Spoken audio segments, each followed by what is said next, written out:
आज मैं आपको एक ऐसी कहानी सुनाने वाला हूँ जो इतनी हैरत अंगेज है कि सुनकर आप भी सोचेंगे ये कैसे मुमकिन था। ये कहानी है एक ऐसी औरत की जो दिखने में बिल्कुल आम थी, लेकिन असल में एक खुफिया जासूस थी और उसका सबसे बड़ा हथियार था उसके सर के लंबे घने बाल। जी हाँ, वो अपने बालों में ऐसे तरीके से पैगाम छुपाती थी कि कोई शक भी नहीं करता था। तो चलिए चलते हैं इस सफ़र पर, जहां हम जानेंगे कौन थी ये औरत, कैसे काम करती थी और कैसे उसने अपनी ज़िंदगी दांव पर लगा दी। ये कहानी शुरू होती है 19वीं सदी के आखिर या 20वीं सदी के शुरू के वक्त। उस ज़माने में जंगों का सिलसिला चल रहा था और बहुत से मुल्कों के दरमियान तनाव बढ़ रहा था। कम्युनिकेशन का तरीका आज की तरह आसान नहीं था। मोबाइल फ़ोन्स, ईमेल या व्हाट्सएप तो दूर की बात थी।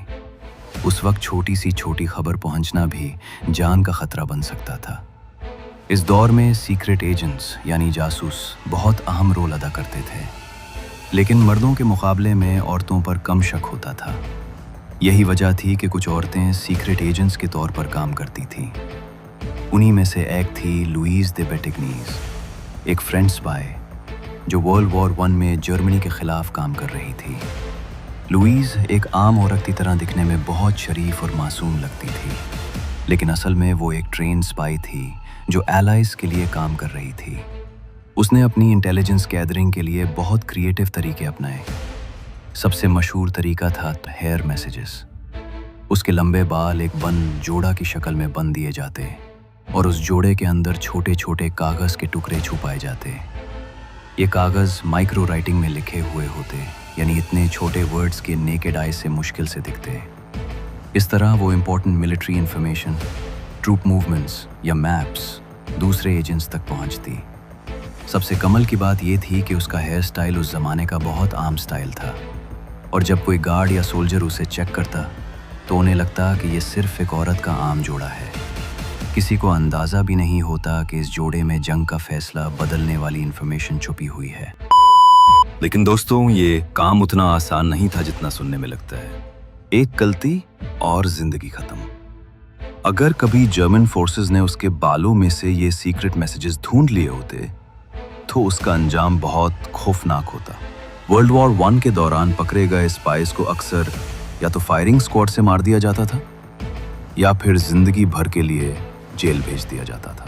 लुईज़ को पता था कि वो अपनी जान खतरे में डाल रही है, लेकिन उसका मिशन क्लियर था, अपने मुल्क के लिए जितना हो सके काम करना। औरत होने का फायदा उसने पूरा उठाया। गार्ड्स को लगता कि ये एक आम सी वुमन है जो कहीं ट्रैवल कर रही है, लेकिन असल में वो एक वॉकिंग सीक्रेट कोड थी। कई बार ऐसा हुआ कि जर्मन सोल्जर्स ने उसका बैग सर्च किया, उसके कपड़ों में तलाशी ली, लेकिन उसके बालों को किसी ने कभी नहीं देखा। एक दफा तो ऐसा भी हुआ कि वो एक चेक पोस्ट पर रोकी गई और सोल्जर्स ने उससे बहुत देर तक सवाल जवाब किया। उस वक्त उसके दिल की धड़कन तेज थी, क्योंकि उसके जोड़े में एक ऐसा मैसेज छुपा था जो पूरे बैटलफील्ड का प्लान बदल सकता था। लेकिन सोल्जर्स ने कुछ नहीं देखा और वो निकल गई। अनफॉर्चुनेटली 1915 में लुईज़ जर्मन फोर्सेस के हाथ लग गई, लेकिन ये पकड़ उसके हेयर मैसेजेस की वजह से नहीं हुई थी। एक इन्फॉर्मर ने उसका पता दे दिया था, उससे अरेस्ट करके जेल में डाल दिया गया और वहां उसने बहुत मुश्किल वक्त गुजारा। 1918 में जंग के खत्म होने से थोड़ी देर पहले वो बीमारी के चलते वाफत पा गई। लुईज़ दे बेटिग्नीज को आज भी फ्रांस में एक नेशनल हीरोइन के तौर पर याद किया जाता है। उसने साबित किया कि ब्रेवरी सिर्फ हथियार उठाने में नहीं, बल्कि दिमाग और क्रिएटिविटी से अपने दुश्मन को हराने में भी होती है।